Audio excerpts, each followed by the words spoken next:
Russia's response to the U.S. strike on Venezuela has landed with force, and with a message that is generating immediate reactions internationally. Dmitry Medvedev, deputy chairman of Russia's Security Council, issued a blistering public statement within hours of the attack. His message was not just condemnation. It was a statement about the future of international relations and the role of nuclear weapons in national survival. Medvedev closed with a phrase that generated immediate reactions on social media and in international outlets. "Long live nuclear weapons." Analysts and commentators read this as an indirect warning to the United States and its allies. Moscow did not frame it as an explicit threat, but the message was unmistakable. Power, not diplomacy, defines survival in today's world. The shockwaves from Washington's strike on Venezuela are already rippling far beyond Latin America. Moscow was among the first capitals to respond, and its words were sharp, deliberate, and calculated for maximum impact. Medvedev accused Washington of carrying out what he called an act of aggression against an independent country that posed no direct threat to the United States. He described the operation as a violent seizure of a legally elected leader, carried out, he said, under the banner of so-called international law. The tone was harsh and appeared designed to maximize political impact, according to observers. By calling the capture of Maduro a violent seizure, Medvedev framed the U.S. action not as law enforcement, but as state-sponsored kidnapping. He rejected any legal justification Washington might offer, arguing that international law was being used as a pretext for what was, in his view, imperialism. The choice of language was deliberate. Medvedev did not use diplomatic hedging or careful qualifications. He spoke in absolutes: aggression, seizure, violation, language designed to delegitimize the American operation entirely. Medvedev did not stop at condemning the United States. He argued that Europe was selective or tepid in its response to the Venezuela operation. Several European governments, however, did call for respect for international law in their statements. The criticism was pointed.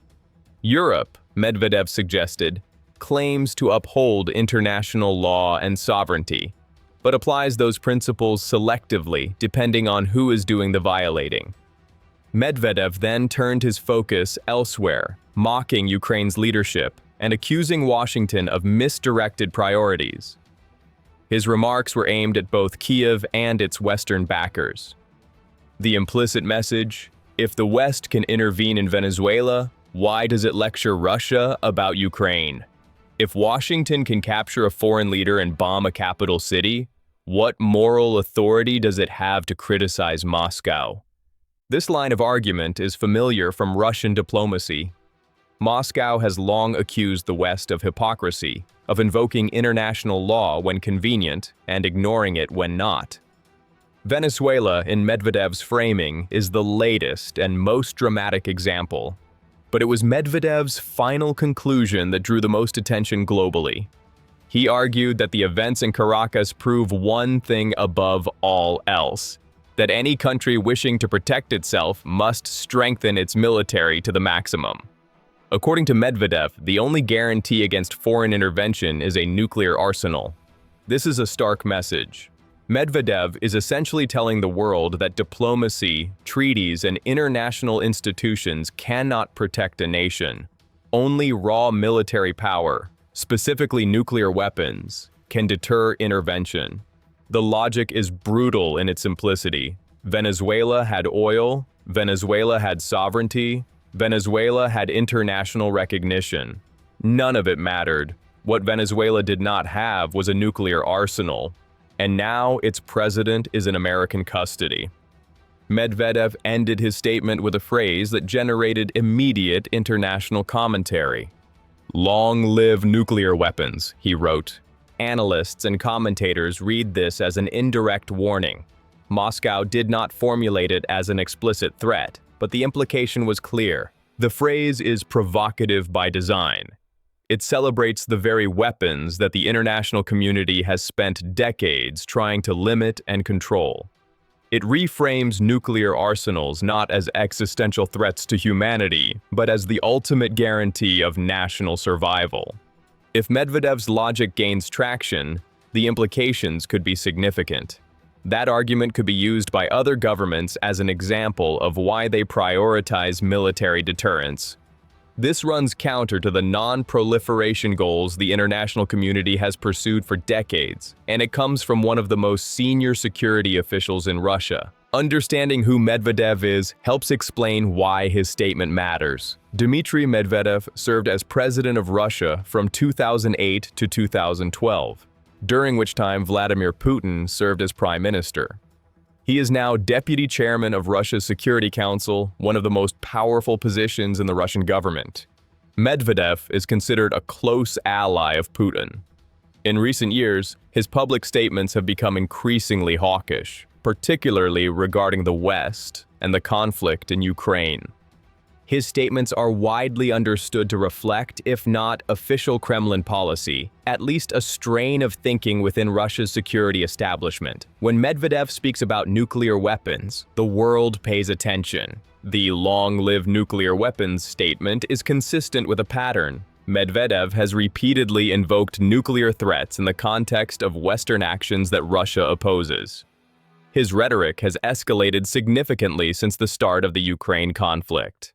The Russian Foreign Ministry issued its own condemnation, using equally forceful language. In a rare early morning statement, Moscow accused the United States of committing an act of armed aggression against Venezuela. The ministry condemned the strike and warned that escalation could spiral beyond control. The pretexts cited to justify these actions are untenable, the ministry stated. Ideologically driven hostility has prevailed over practical pragmatism and a willingness to build relations based on trust and predictability. Russia urged all sides to step back. Dialogue, it said, must replace military pressure. The foreign ministry statement was more measured than Medvedev's, but no less firm. It rejected American justifications entirely and framed the operation as a violation of fundamental international norms. Moscow framed the crisis as a test, not just for Venezuela, but for the entire international order. Latin America must remain a zone of peace, the foreign ministry declared. Venezuela has the right to determine its own future free from external military interference. Russia reaffirmed its solidarity with the Venezuelan people and voiced support for the country's Bolivarian leadership. The statement invoked principles that Russia has emphasized since the end of the Cold War: sovereignty, non-interference, and the right of nations to choose their own path. These are the same principles Russia accuses the West of violating in Ukraine, and now in Venezuela. Moscow also backed calls from Caracas and regional leaders for an emergency session of the UN Security Council, signaling that this confrontation is now headed for the world's highest diplomatic arena. Russia is pushing for immediate action at the United Nations. Moscow has backed calls for an emergency session of the UN Security Council to address what it calls American aggression against Venezuela. The move is largely symbolic.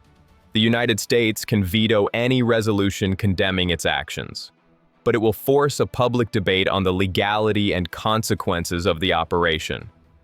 For Russia, the UN debate serves multiple purposes.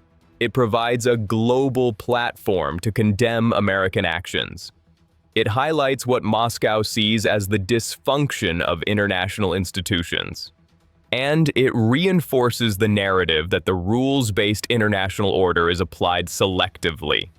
Russia's embassy in Caracas says it remains operational, in constant contact with Venezuelan authorities and Russian citizens.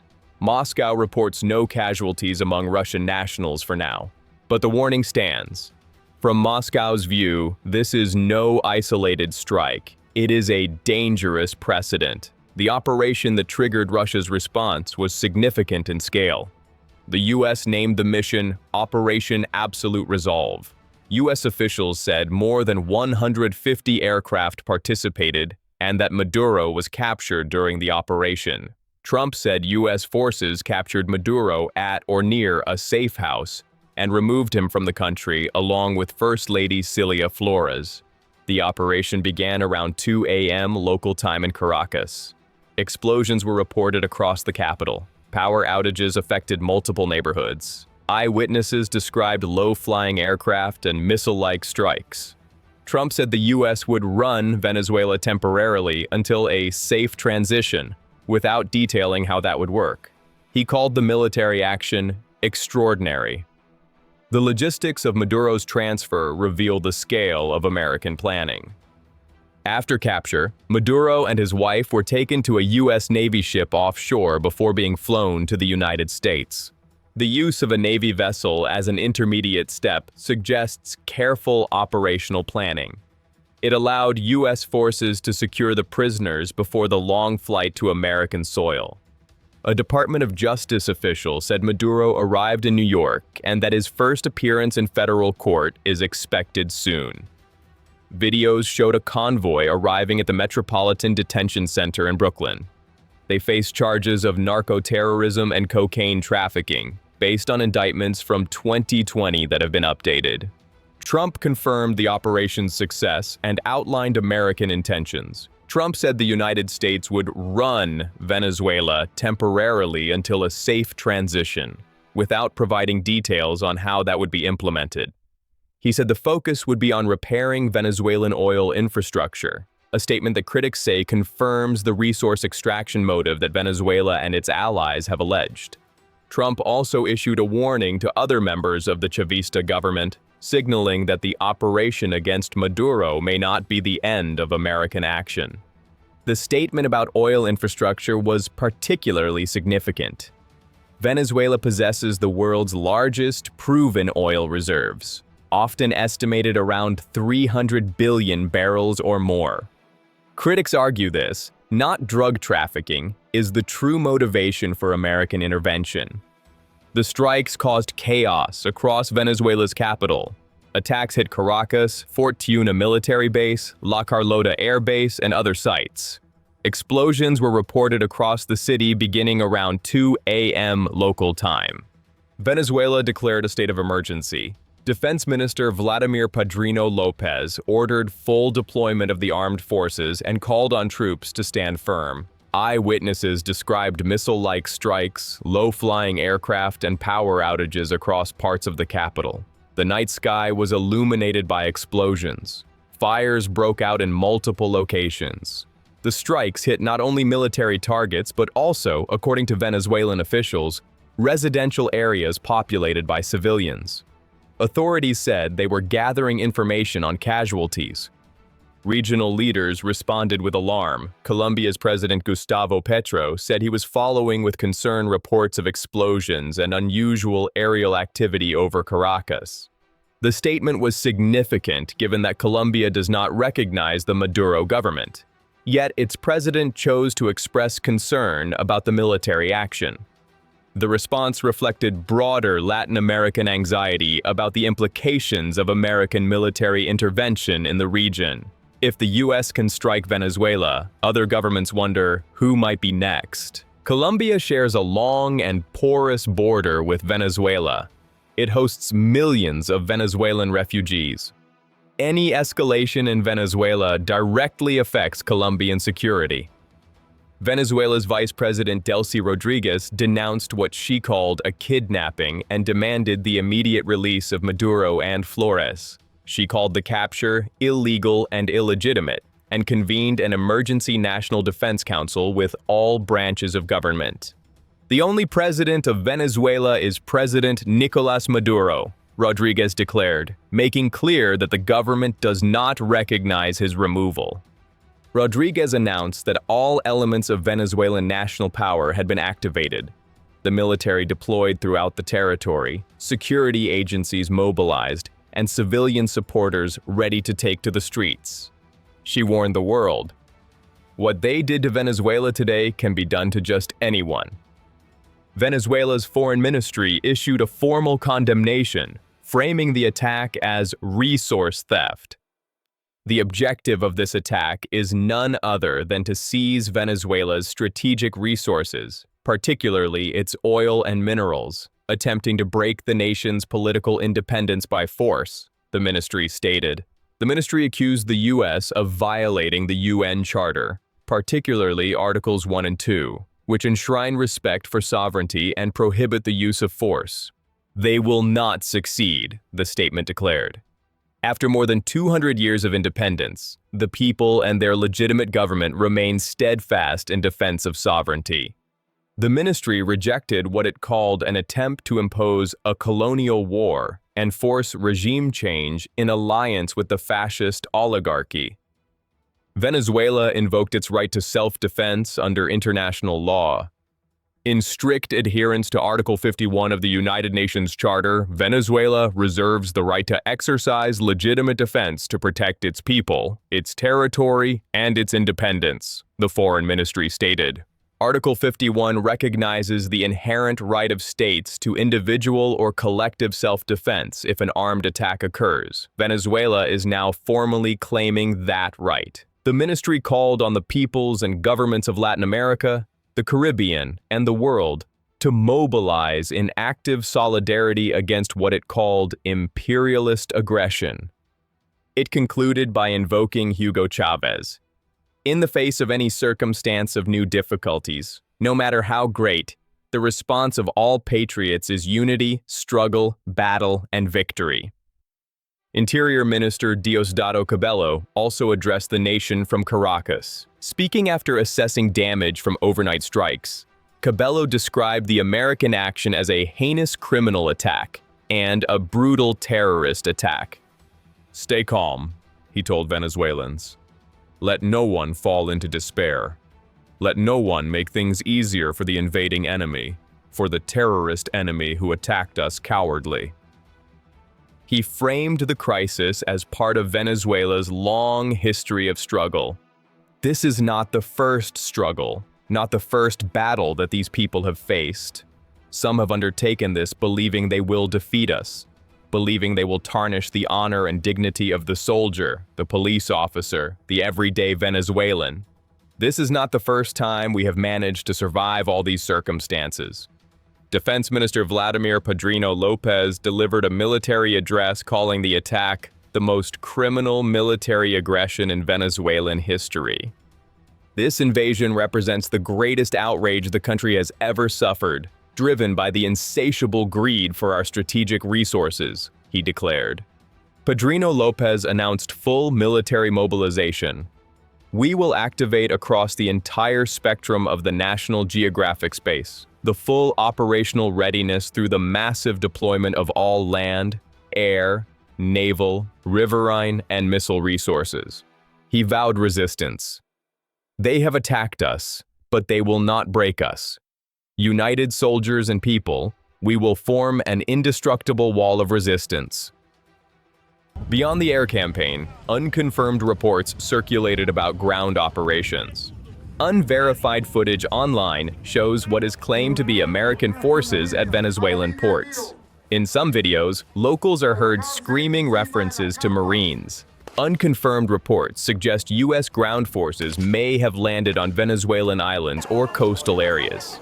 We emphasize, these reports of ground operations remain unverified and should be treated with caution until confirmed by official sources. The fog of war produces misinformation, and social media amplifies unverified claims. Medvedev's statement carries implications beyond Venezuela. His argument is simple. International law did not protect Venezuela. Diplomacy did not protect Venezuela. The UN Charter did not protect Venezuela.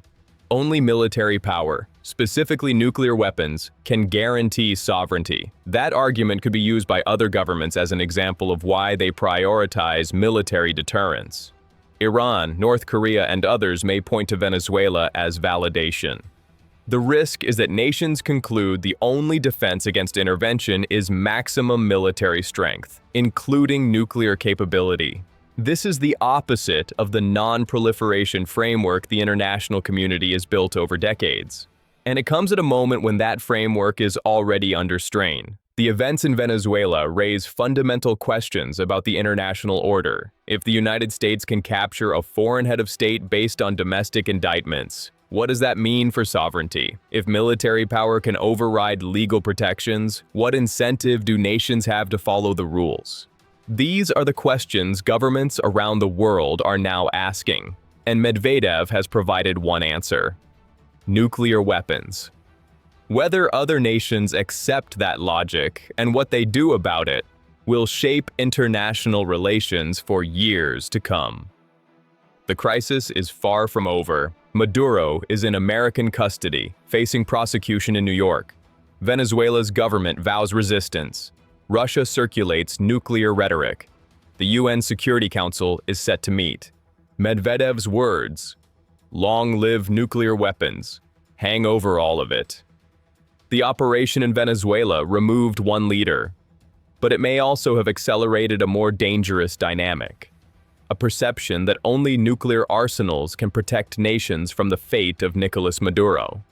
The shockwaves from Caracas are just beginning. The world is watching and calculating.